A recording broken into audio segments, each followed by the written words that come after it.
皆さんこんにちは、わたたびです。今回は鳥取県の山あいにあるレトロな温泉街に宿泊したいと思います。日帰り入浴では何度も利用させていただいている温泉地です。場所は鳥取県の中央部に位置する三笹町。川のほとりに旅館が立ち並び、湯治場として古くから栄えてきた温泉街、三笹温泉に向かいます。訪れるのは4度目ですが、泊まるのも撮影するのも初めてなので楽しみです。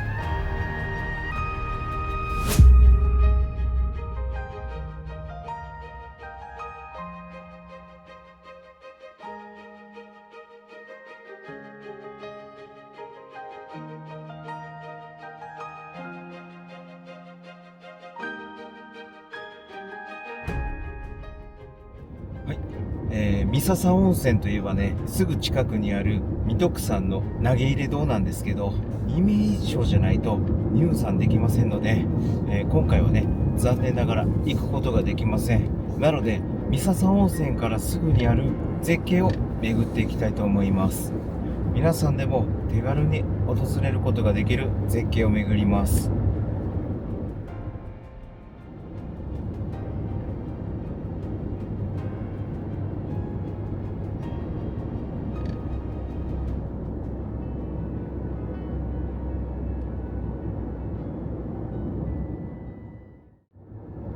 すっごい田舎やね。ずっとね、こんな感じのまっすぐの道が続きます。はい、もう間もなく着きます。あと800メートルですね。で、あ、なるほど。入り口はこちらかな。はい、三笹温泉から車で約20分ぐらいの場所になります。で、こちら、トンネルがあるんですけど、これは向滝トンネルですかね。はい、トンネルの横に旧道があります。で、こちらにね、車を止めれるスペースがあったんで、こちらに止めました。で、滝の入り口はこっちです。手軽に見れる滝って言ったんですけど、こちらは全然手軽に見れる滝ではありませんでした。次行く場所はね、手軽に行ける滝なんで、今から行く滝はね、こんな滝があるんだっていう程度に見てもらえたら幸いです。この滝の入り口はですね、こちらの電柱の横が降り口となってます。はい、こちらがね、入り口です。行く人もいないんでね、あんまり道かどうかよくわかんない状態なんですけど、こちらを降りると滝なんですけど、急勾配というかもうほぼ崖ですね。この崖を50メートル下った先に、滝はあるみたいです。距離としてはかなり近いです。多分あそこが滝壺だと思います。この崖さえ降りることができたらすぐ見れる滝になります。で、こちらにはね、カーブミラーが折れて倒れてます。これが目印だと思っていただけたらと思います。それではね、降りていきます。いや、これはめちゃくちゃ危険ですね。木もね、腐ってる可能性があるんで、あまりね、この木に頼るのも危険です。はい、ロープがあればいいんですけどね、とりあえず一旦ね、安全なとこまで降ります。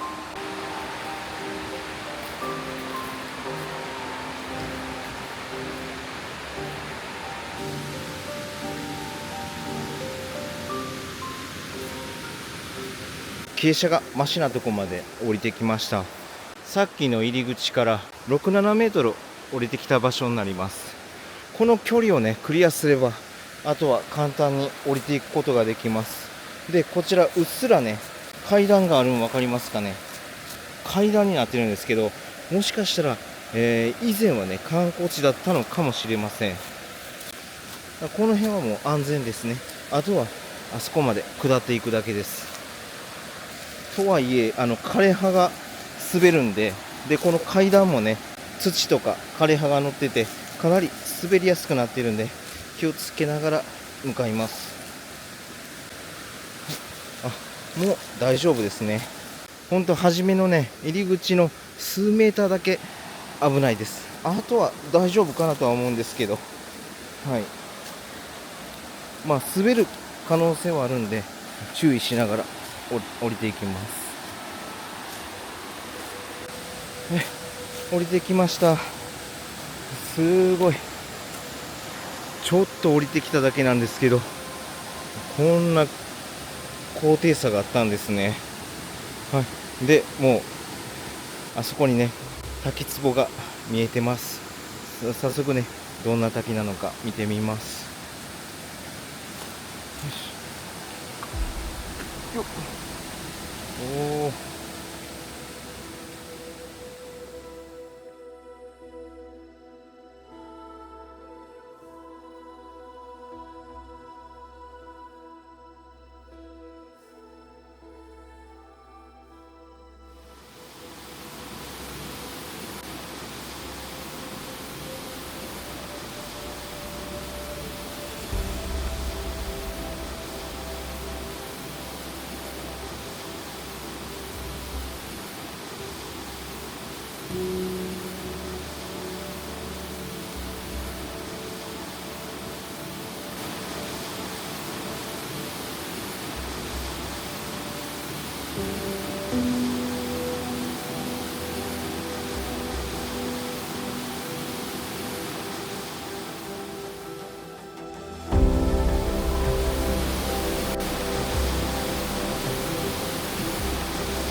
はい、こんな感じです。すごいですね。落差はねそんなにないんですけど、この周りのね風景がこの迫力を際立たせてくれてます。この滝の前はねすごく風が来て冷たくて気持ちいいです。水はこんな感じですごく透き通っててめちゃくちゃ綺麗です。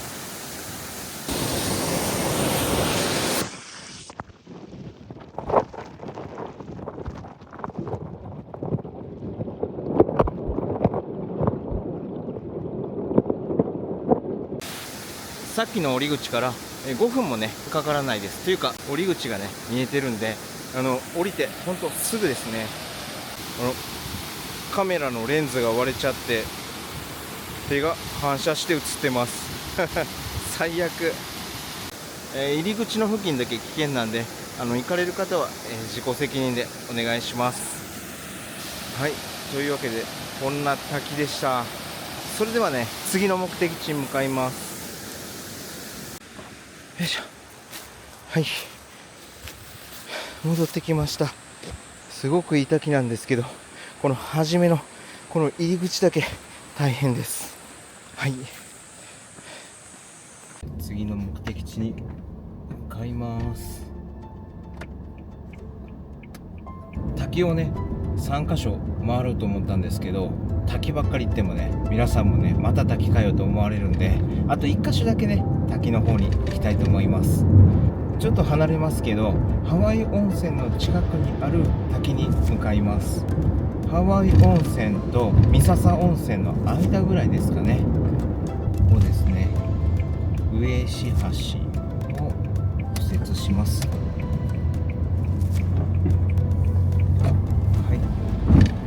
あとはまっすぐですね。この集落を抜けてその先に、滝があるみたいです。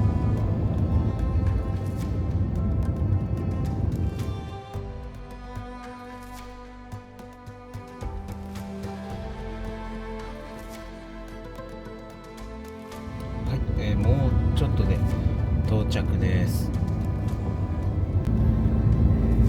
あ、こちらですね。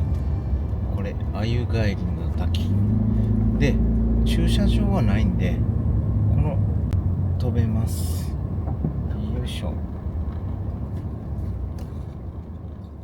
OK。 はい、到着しました。こちらがですね、鮎帰りの滝ですね。で、あちらにね、駐車するスペースがあったんで止めてきました。で、入り口はですね、こちらですね。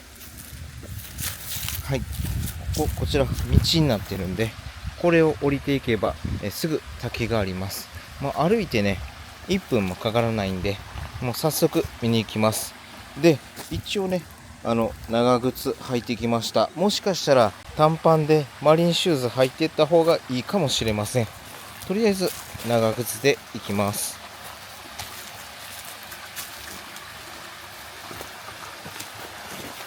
ちなみにこちらもですね、三笹温泉から車で20分から25分ぐらいの場所です。で、すぐそこはね、ハワイ温泉があります。はい、そんなすぐの場所にね、神秘的な、場所があります。はい、おお、すごい。ちょっとだけね、足元悪いんで、そこだけ気をつければ全然大丈夫です。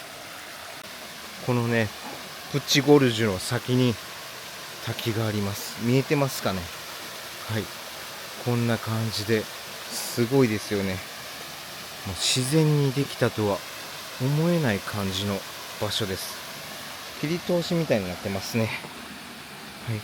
はい、ちなみにこっからね、長靴じゃないといけないですね。あ、はい、到着しました。あちらが滝ですね。この辺雲の巣がすごくあるんで、雲には申し訳ないけど、うわ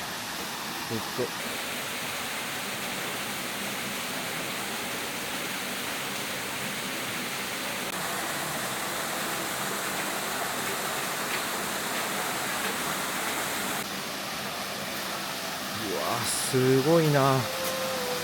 これね、結構高さあります。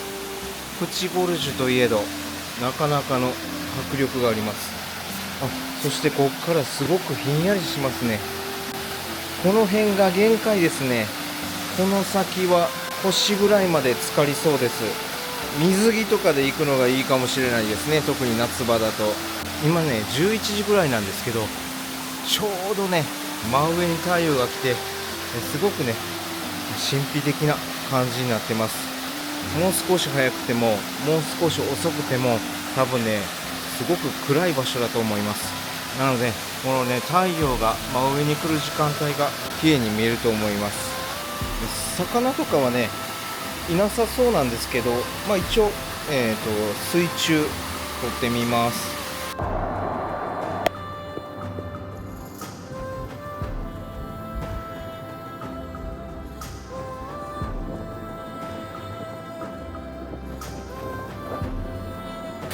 携帯でね撮ったんでちょっと暗くて画質が悪いんですけど、小さい魚がねたくさんいました。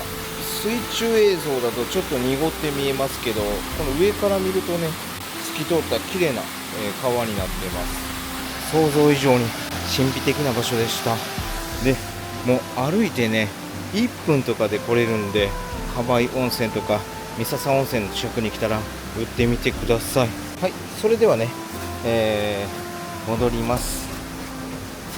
で、そのままね三笹温泉の方に向かいます。一応ねこうやってロープもありますね。ロープなくても全然いけるんですけど、ロープを使った方が安全ですね。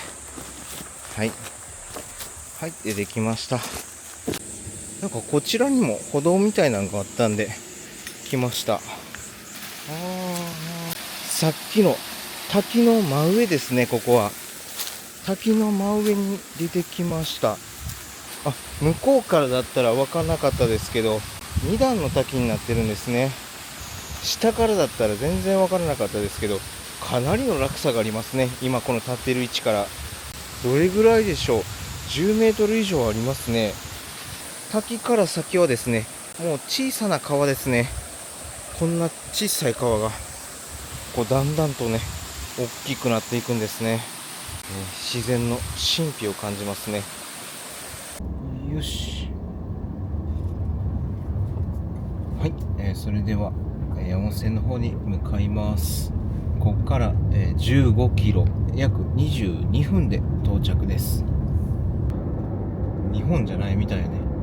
なんかすごい建物。なんかその中国のその何かのなんかな、感じの、これは中国をモチーフにしてるのかな。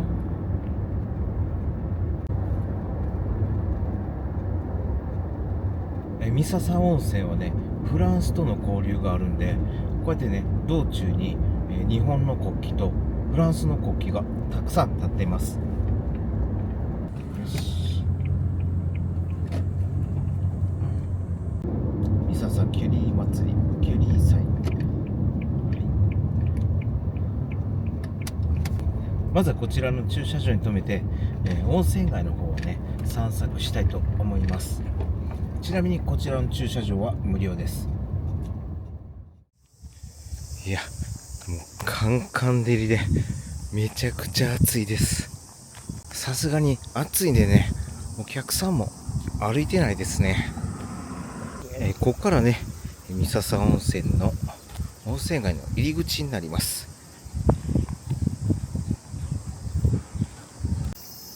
やっぱりこの日中に歩いてる人はいないですね。すごく風が強いです。はい、こちらはね足湯ですね。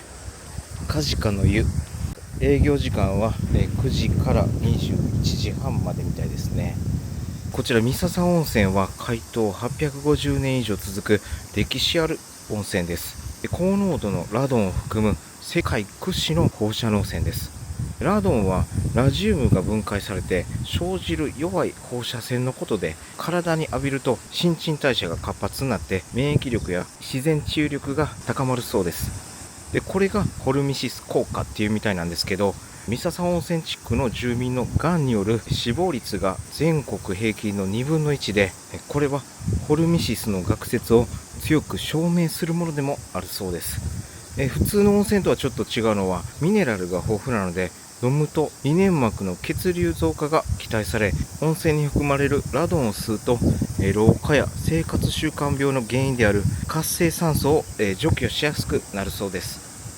こちらはね日帰りでも十分楽しめる温泉街で、都市圏から離れてますけど、鳥取空港から電車とかバスとかね、公共交通機関も充実してます。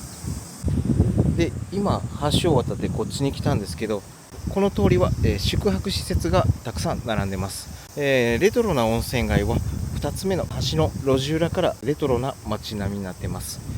こちらにねカジカガエルがいます。この2つ向こうの橋に小谷橋っていう橋があるんですけど、そちらにもねこれより大きなねカジカガエルのこの石像があって、それを撫でると恋愛成就のご利益があるみたいです。既婚のおっさんにはもう興味ないことなんですけど、自分の弟がまだ結婚できてないんで、本当はあちらの、カジカガエルを撫でないとダメなんですけど、遠くて暑いんでこちらのカエルをね自分の弟の代わりに撫でときます。結婚できますように、結婚できますように、結婚できますように。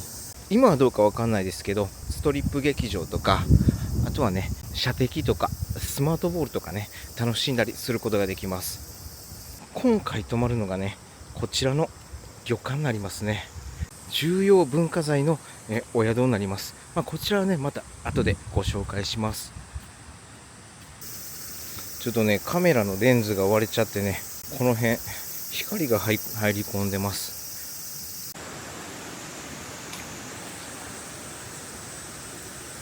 あそこがね歓楽街になりますね。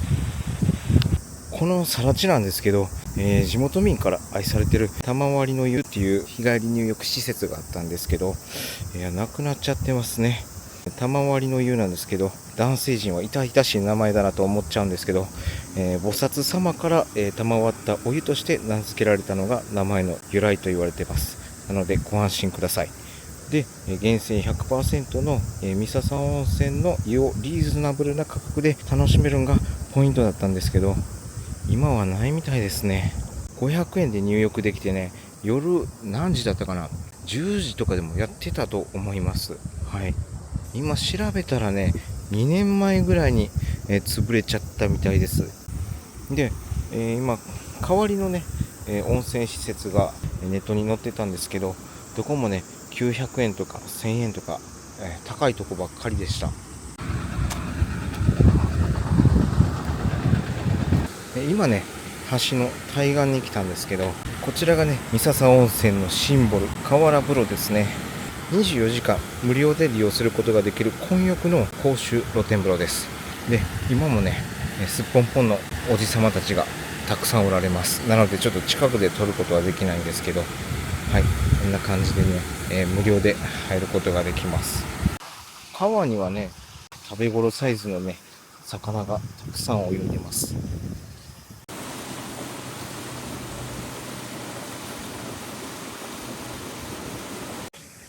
いや、こんな丸見えな露天風呂、よう入りますね。気持ちいい。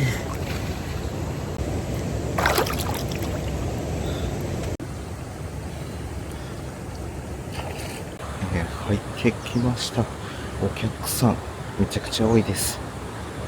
気持ちよかったです。浴槽がね、3つありました。1つはね、手前側で、本当もう丸見えですね。で、ちょっとね、柵で覆われた2箇所があるんですけど、手前はね、41、2度ぐらいで、奥はね、入れないぐらい暑かったです。はい。で、もうびっくりしたんですけど、女の人が入ってきたと思ってね、もうすぐ出ようと思ったらね、もうすぐ出たんですけど、女装したね、男性やったんで、もうびっくりしました。こんなことあるんですね。他にもね、年配の方が3名ぐらいおられました。なんで女性はね、入るのはかなり抵抗あるかと思います。下呂温泉とかね、同じようにこんな感じで露天風呂があるんですけど、高いね、ホテルとか、旅館からね、すごいレンズを持って撮影してる人もいるんで、気をつけた方がいいです、女性の方は。ちょっと薄暗くなった時にね、下呂温泉とか行くとね、旅館とかホテルの窓からね、フラッシュの焚いてるのがね、よくわかります。日頃からね、そういう人がね、いてるんで、女性の方はね、気をつけた方がいいです。橋を渡って、こっちがね、レトロな路地裏になります。はい。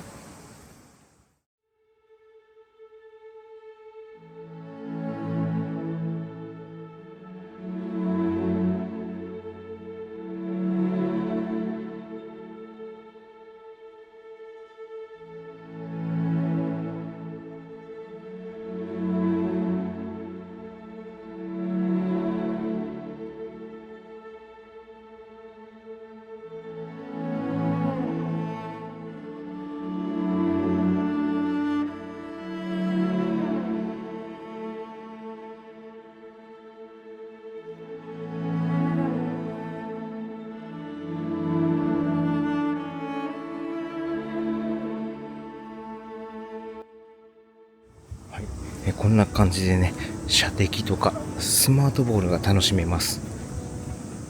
こちらの建物はストリップ劇場みたいですね。はい。なんか芝居をやってるみたいです。あんまりストリップ劇場見たことないんで、どんなとこかよくわかんないんですけど、スナックとかもありますね。こちらは駄菓子屋さんです。ここはゲームセンターですね。三笹温泉ゲームコーナー。おしゃれなカフェみたいなのがあるんですけど、めちゃくちゃ流行ってます。なんか中にね、人がたくさん並んでました。なんかね、すごい看板がありますね。あえて読みませんけど、はい。こちらの看板も、なんか異様な看板ですね。東北に向けば皇居で、北西は竹島、東北が北方領土って書いてますね。これってか映していいんですかね。やめときます。はい。建物の前にもね、監視カメラがいっぱい立ってたんで、何なんですかね。結構ね、旅館もたくさんありますね。あ、こちらも旅館ですね。三笹荘。こちらも宿ですね。ここがね、足湯ですね。薬師の湯っていうみたいです。で、おそらくこれは、そうですね、薬師堂ですね。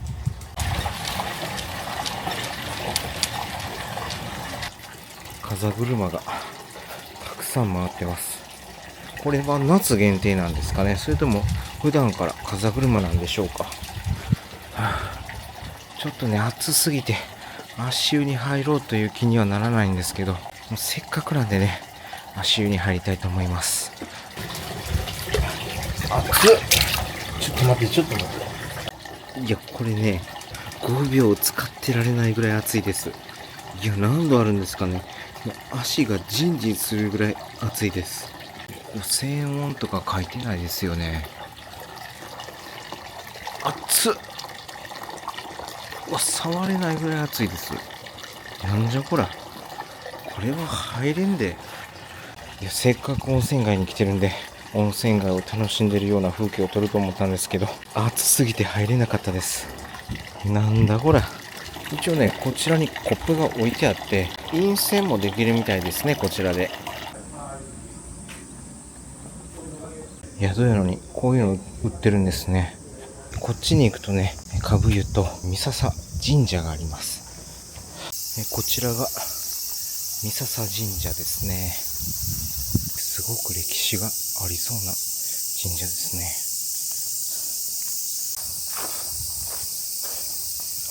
こんな感じですね。かなり立派な神社です。視聴者さんのコメントで気づくんですけど、なんか温泉娘っていうキャラクターですか、どういうキャラクターなんかわかんないですけど、この三笹と、あとそこのね、ハワイ温泉の方でトークイベントがあるみたいです。よいしょ。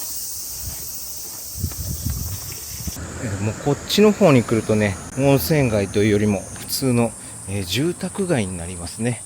アパートとかもあります。観光客もいませんね。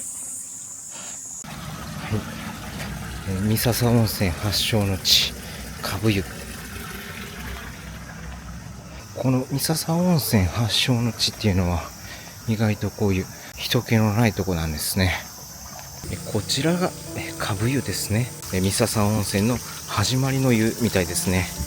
で、この株湯の横に足湯とか石像があったりですね、あとこちらに便泉所があります。で、こちらのね、三笹温泉の温泉名の由来なんですけど、諸説あるんですが、その一つがですね、三つ目の朝を迎える頃には病が消えるということから三笹と呼ばれるようになったそうです。こちらに銅像があるんですけど、三笹温泉の発見の歴史が書かれています。簡単に説明しますと、こちらのね、弓矢を持った大久保様之助というね、武将がですね、水戸さんにお参りの途中にこの白い狼に出会ったみたいです。で、一度はね、矢を放ったんですけど、見逃したみたいです。じゃあその夜にですね、妙見菩薩が現れて、この温泉のね、出てる場所を教えてもらったみたいです。なのでこの白い狼は妙見菩薩の化身だったみたいですね。で、こちらにもね、足湯があるみたいなんで行ってみます。こんな感じですね。すごく立派な足湯です。いや、こんなとこあるの知らなかったですね。ちょっと勢いよく入っちゃいましたけど、こちらぬるいですね。入れます。さっきの足湯とは違ってね、めちゃくちゃぬるいです。夏はね、これぐらいがすごくちょうどいいです。こちらはですね、38.2 度みたいですね。道理で入りやすいと思いました。さっきね、説明したこのホルミシス効果っていう、説明が書かれてます。で、せっかくなんでね、こちらも、飲んでみたいと思います。こちらもぬるいですね。特に味はしないですね。お湯を飲んでる感じです。今まで飲んだこのいい洗浄の中では一番飲みやすいです。飲みやすいというよりもただのお湯ですね。もう暑くてね、喉乾いたんで、ちょっとここで水分補給します。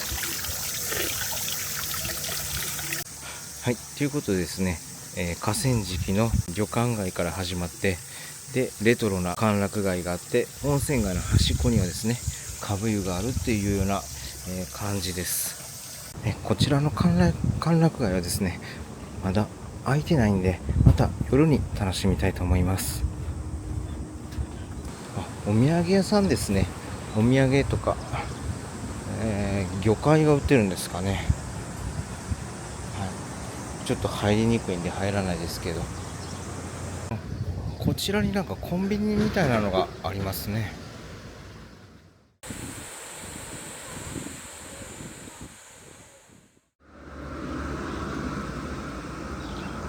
はい、今回宿泊するのがこちら旅館大橋です。こちらはですね、昭和7年に完成した旅館で、本館、大広間棟、離れ、西離れ、太鼓橋が国登録の有形文化財になってます。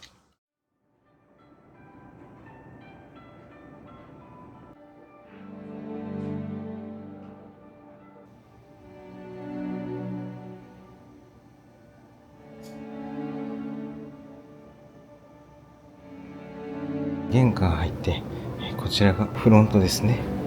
で、こちらがロビーになります。で、こちらにね、お土産も置いてます。はい、こんな感じで、鳥取の銘菓が置いてます。お酒もありますね。はい、今日泊まるお部屋の方がですね、この玄関から入って左手をまっすぐ進みます。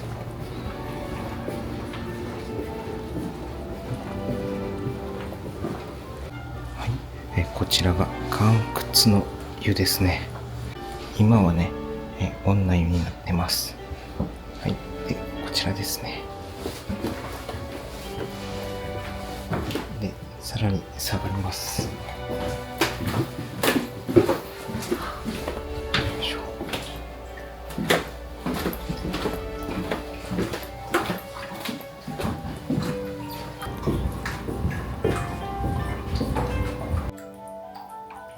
はい、今回泊まるお部屋がこちらですね。103の久子というお部屋です。こちらは準特別室になります。ではね、早速見てみたいと思います。はい。ちょっともう荷物を運んでくれてるんですけど、はい。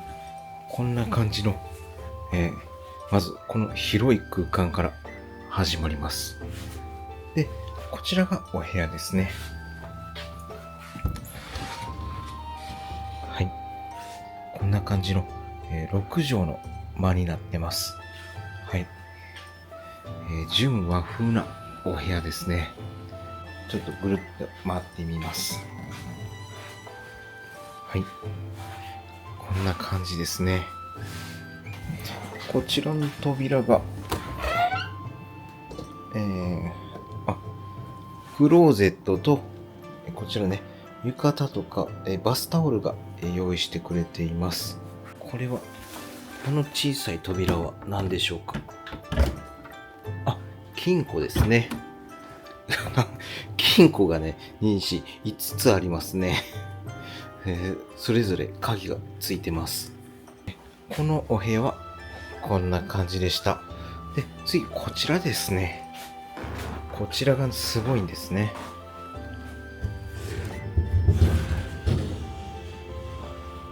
はい。こんな感じで、もう見ての通り、露天風呂があります。石窯のお風呂と、こちら、木の、露天風呂があります。お風呂は、後で見てみます。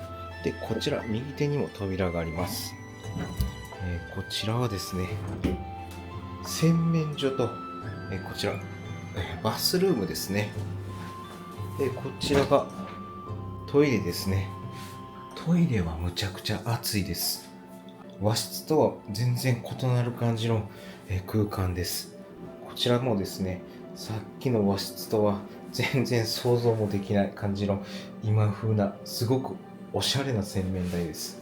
これすごいですね。なんか光ってますし、これどういう風に水流れるんでしょう。コーンじゃないんですね。こうやってやってるんですね。洗面所にはこんな感じで、顔と手のクリアフォームと、メイク落としですね。美容液に化粧水に体用クリームっていうのが置いてあります。で、こちらは多分男性用ですね。ヘアトニック、フェイスケアミルク、アフターシェーブローション。で、シェービングウォッシュですね。で、こちら、おそらくドライヤーですね。はい。洗面所はおしゃれな感じです。で、バスルームはこんな感じで、意外とね、こじんまりとした、小さなシャワールームになってます。はい。次はこちらのお部屋ですね。こちらは、寝室になりますね。こちらも6畳あります。はい。和室なんですけど、置いてあるのはベッドですね。で、こちらがですね、木の露天風呂なんですけど、こちらがですね、脱衣所になりますね。こちらもちょっと、クーラーがないんで、すごく蒸し暑いです。こちらにはハンガーをかける場所があって、で、バスタオルが用意してくれてます。お風呂の方見てみます。お風呂はこんな感じですね。暑い。釜のお風呂と、こちら、木のお風呂なんですけど、残念なことに、この配管っていうんですかね、パイプっていうのか、が故障してて、入れないみたいです。めちゃくちゃ残念です。中はですね、こんな感じの、木の浴槽になってますね。水が漏れてね、お湯がたまらないみたいです。これはもう残念ですけど、こちらは今日は入れないということで、あちらの、お風呂を楽しみます。今度は、こちらの露天風呂ですね。よいしょ。結構大きいですね。あちらのね、木の浴槽は結構小さいんですけど、それに対して、こちらかなり大きいです。で、こちらはね、お湯が溜まってますね。はい。今、蓋を開けたんですけど、3人ぐらい入れそうな大きな浴槽となってます。こちらに湯もみ棒があります。で、こちらをひねると、源泉が出てきます。で、こちらで加水して温度調節をするみたいです。源泉はかなり熱いんで、こちらの水で加水しないと入れないですね。で、この露天風呂の横なんですけど、こちらにもね、シャワーがありました。さっきのね、シャワールームを利用しなくても、こちらでシャワーを浴びることができます。はい、露天風呂はこんな感じです。で、こちらにね、扉があります。これは開けていいんでしょうか。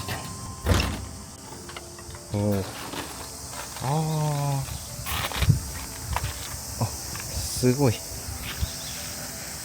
河川敷に出てきました。なるほど。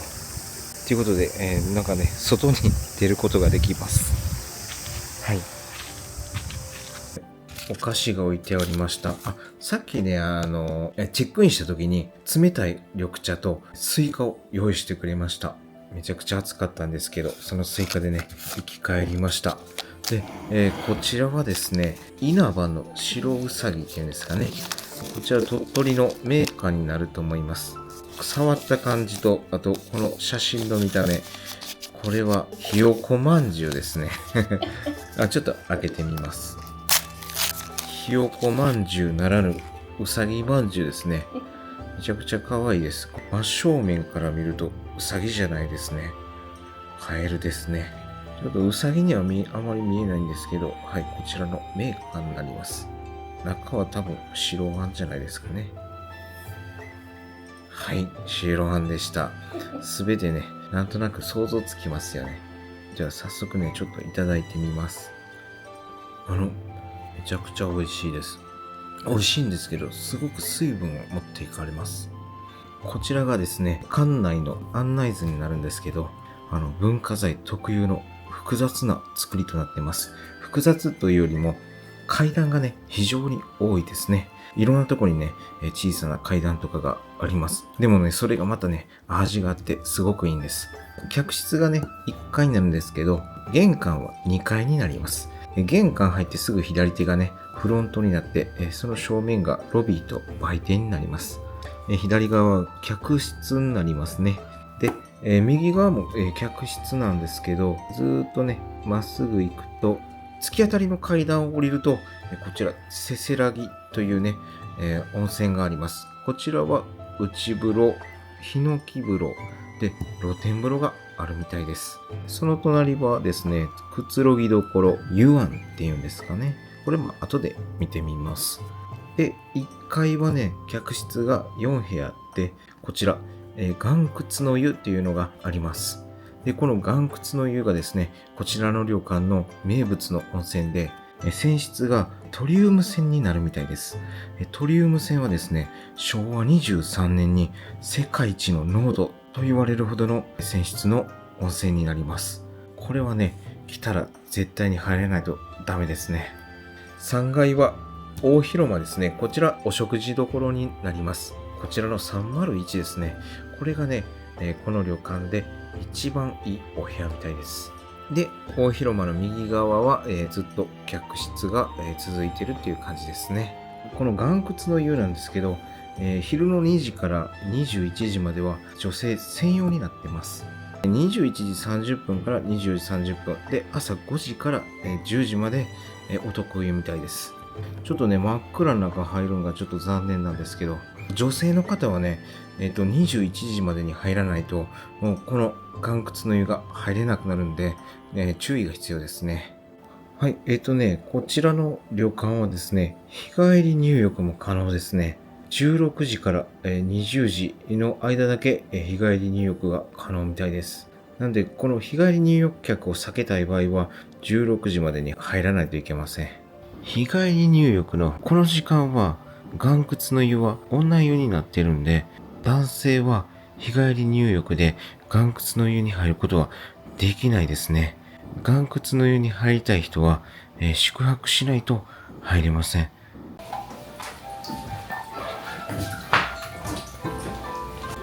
この下が岩窟の湯ですね。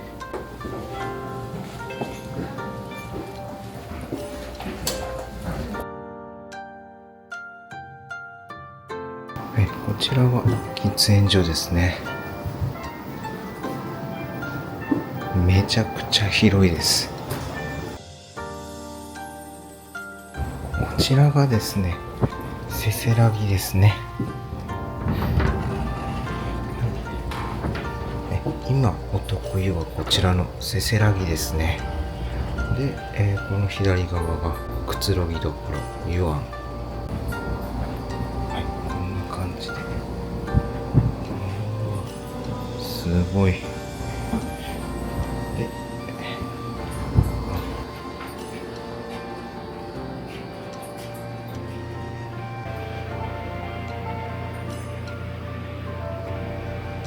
こちらにマッサージチェアがあります。で、こちらでゆっくりくつろぐことができます。すぐ目の前は川ですね。で、3階はですね、大広間と客室になってますんで、大広間は食事の時に、どんな場所か、見てみたいと思います。それではね、部屋の露天風呂の方入りたいと思います。源泉がね、めちゃくちゃ暑かったんで渇水してました。で、もういい感じになってきたんで止めます。よし。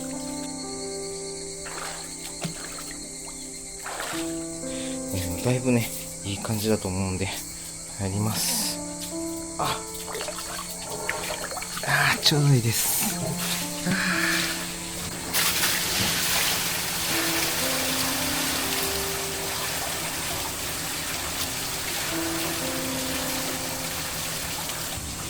最高ですね。好きな時間にね、入れるのが本当にいいですね。もしかしたら星も見れるかもしれません。でね、今こう寝っ転んでる状態なんですけど、こんな感じでね、星が見れたらもう最高ですね。暑かったらね、温泉とか入る気にならないんですけど、こうやって部屋にね、露天風呂があると、暑くてもすぐね、クーラーの効いた部屋に戻れるんでいいと思います。もうね、今年はむちゃくちゃ夏満喫してます。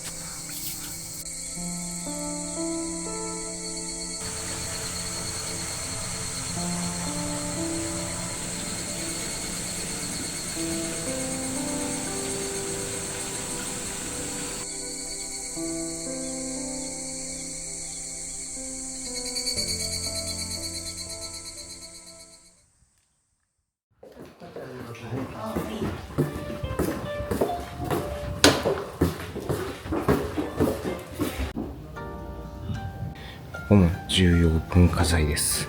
すっごい広い。食事するスペースもね、めちゃくちゃ広いです。こちらがね、食前酒の柚子酒の炭酸割りみたいですね。うなぎと、あとこちら、卵豆腐ですね。エビとかね、イクラとか入ってます。こちらはですね、翡翠ナスと、この下に湯葉が入ってます。昨日露天風呂が使えなかったんで、こちらカシスオレンジサービスしていただきました。いただきます。食前酒から。結構きついね。これは大丈夫かな。ちびちびいきます。うめうなぎうま。翡翠ナスと湯葉。湯葉がトロトロ。余計な味付けは全然一切ないね。シンプル。このナスの味が引き立つような感じ。エビでかコロッと。こちら大山そば。上にね、粘り粉っていうとろろが乗ってます。冷たいお蕎麦ですね。このだしにふんわり椎茸の風味がします。麺自体はね、そこまでコシはないですけど、美味しいです。すごく食べやすい。お作りが来ました。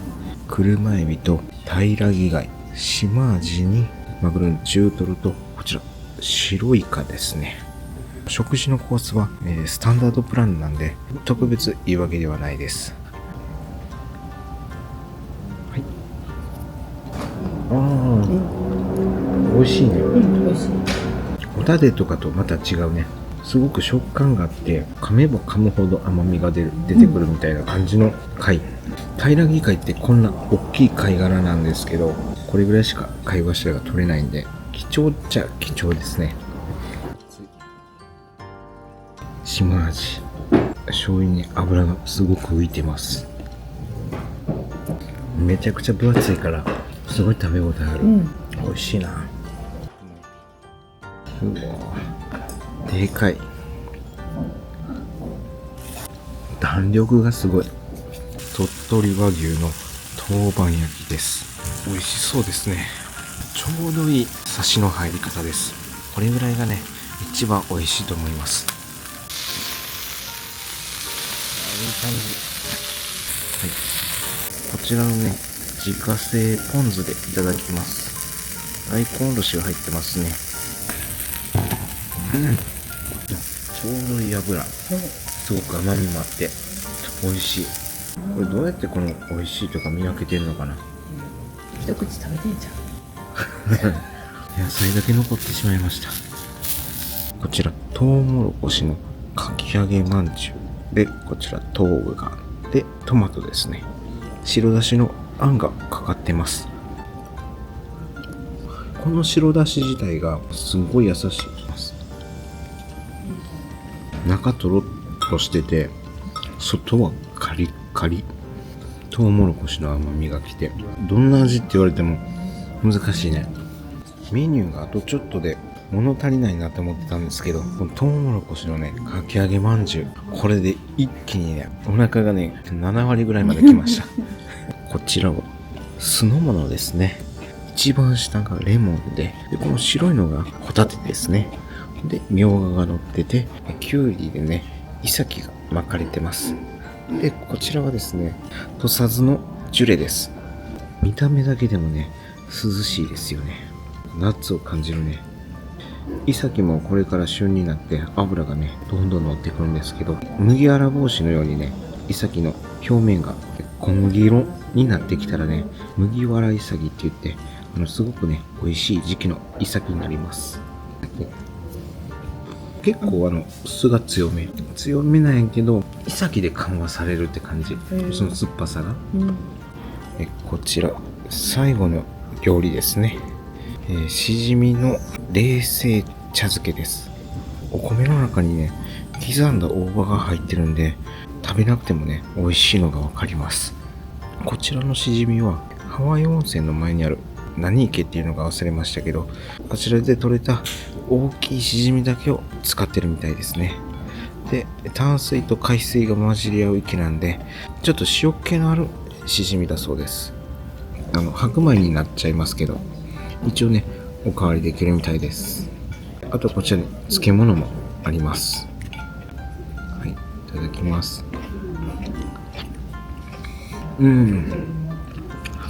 大葉がいい仕事してるね。ただちょっと大葉が勝っちゃうね。せっかくのこのしじみの味がわからないですね。大葉で美味しいんですけど、しじみちょっと味付けてるね。ちょっと甘いだしに使ったような味がします。で、この冷製茶漬けっていうのがこの暑い夏にはいいですね。ペロッといきました。かなり薄味なんですけど、漬物と食べるとめちゃくちゃちょうどいい感じです。はい、こちらデザートですね。キウイとメロンと梨、こちら香水という梨です。これってさ、甘くない順に食べた方がいいんやね。いつも迷うねんなこれ。例えばさ、甘いもの食べた後にいちご食べたら酸っぱいやんか。っていうことはいちごを先食べた方がいいやん。じゃあ今回メロンと梨とキウイってなるとどうしたらいいか分からんよね。デザートの永遠の課題。ほんでデザートによってやっぱりどうしても個体差があるから甘くない時もあるやん。食べや。これがキウイがクソ甘い時もあんねん。これもしめちゃくちゃ甘かったら今回この食べる順番大失敗。だから、梨から言ってって言って。でもキウイを酸っぱく感じたらさ、キウイからいこう。クソ甘かった。だから言ったんや。じゃあメロンいこう。いや、梨。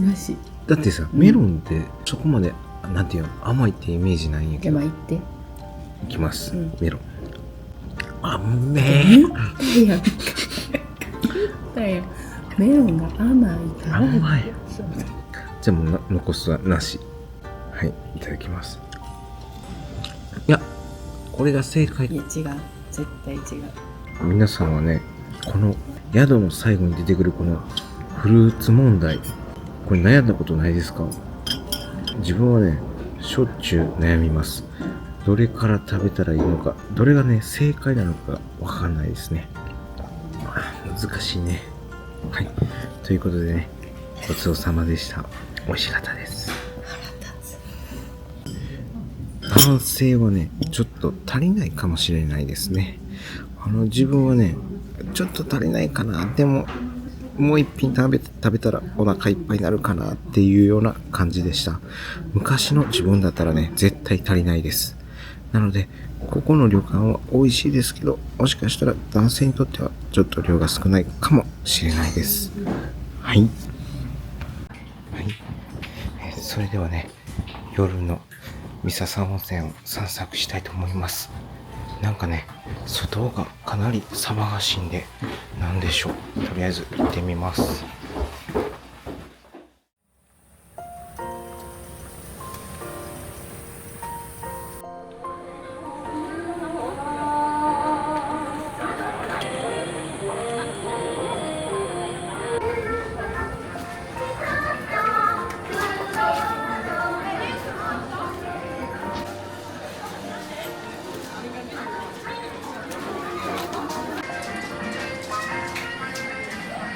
あ、駄菓子屋さん、お客さんたくさん。ここやったんや。買えるよ。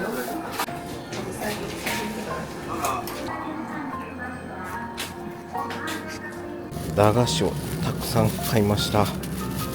なんか懐かしいです。これすごくね好きで買ってた記憶があります。こんなちっちゃかったですかねはい、こちらのお店でねシェイク買いました。ミササヨーグルトっていうお店です。あ、ヨーグルトのシェイクですね。これ意外とねあっさりしてて美味しいです。ゲーセン。規制解除時間につきましては安全確認次第の解除。なんか見たことないね景品ばっかりですねワクワク500円ガチャ、何が出るんですかね。夏の思い出をお届けする。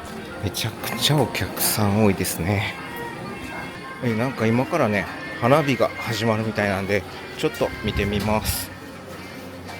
はい、ちょっとね人がいないところに来ました。この橋の上はねもう人だらけです。写真で確認したら多分ここから上がると思うんで、誰もいないところで、花火を独り占めします。時間になってもねなかなか花火が上がらないです。でこの花火が打ち上がるまでのこの時間、なんかそわそわしますよね。気長に待ってみます。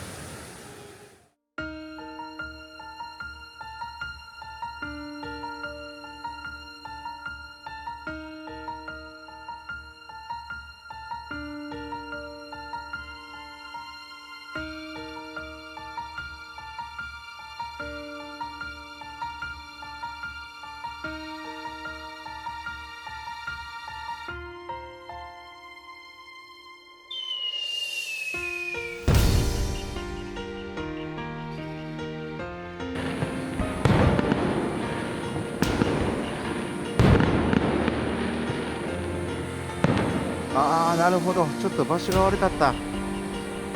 まあいいでしょうちょっと場所悪かったですね。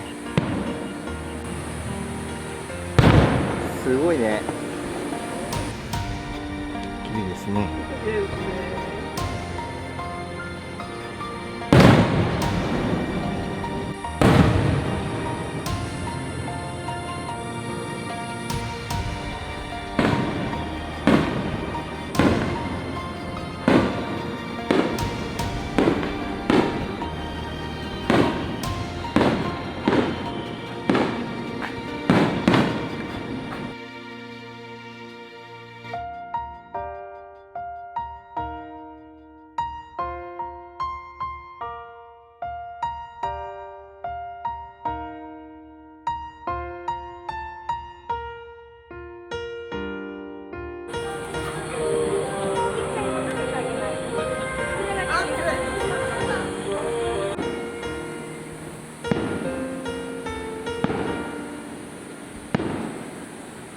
もう終わりやろ。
すごいな、ちょっと鳥肌立ったわ。はい、戻ってきました。すっごい人が多かったです。はい、それじゃあね、岩窟の湯に入りに行きたいと思います。楽しみです。岩窟の湯に入ってきました。こちらはですね、写真も動画も SNS で投稿禁止の温泉になります。で、まずね、入ると3つの浴槽があります。現実にはですね、一番左に小さな浴槽があるんで、4つの浴槽があります。おそらく一番左は子供用かなと思います。左からですね、ラジウム線が2つあります。で、一番右にですね、トリウム線があります。男女切り替わってすぐ入りに行ったんで、貸し切りでした。でその後もね、入りに来るお客さんはいませんでした。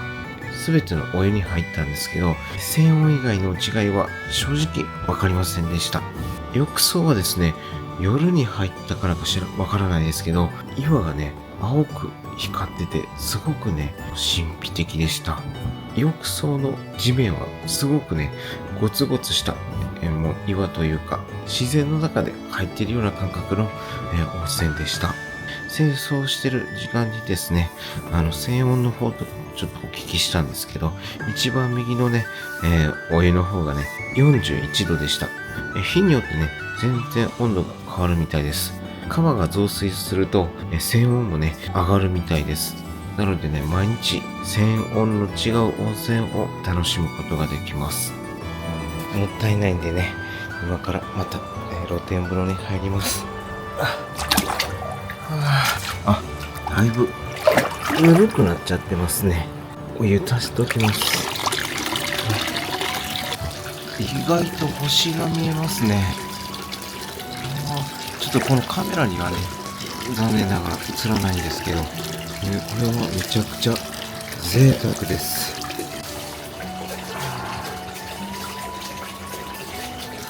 もう部屋はね、自分の家のように散らかってます。それじゃあね、今日はもう寝たいと思います。おやすみなさい。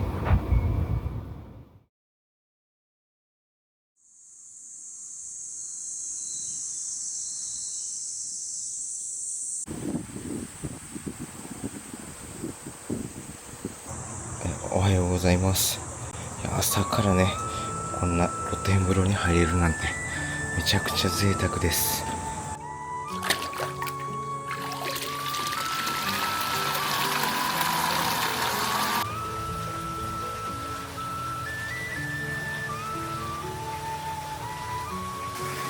もう日が昇ってきました。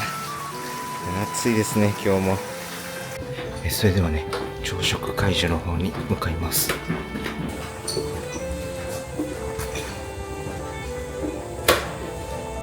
朝食はこんな感じです。お味噌汁が来ました。で、お米は絹娘っていうお米みたいです。いただきます。卵がめちゃくちゃでかいです。ご飯おかわりしました。デザートはバナナとスイカにね、ヨーグルトがかかっています。ごちそうさまでした。美味しかったです。お疲れ様でした。はい、今回はですね、この三笹温泉の旅館大橋さんに泊まってきました。ご飯も美味しくて、お宿の方の対応もね、すごく良かったです。ただね、こちらの木のお風呂が入れなかったのと、あとやっぱりね、こういう古い建物なんで仕方ないとは思うんですけど、足音とかが、すごく、聞こえます。今回はこちらの準特別室ですね。1泊2食付き、大人2名で68,200円でした。どうでしょう？少しね、割引があったんで、割引がなかったら85,000のお部屋になります。それではね、チェックアウトします。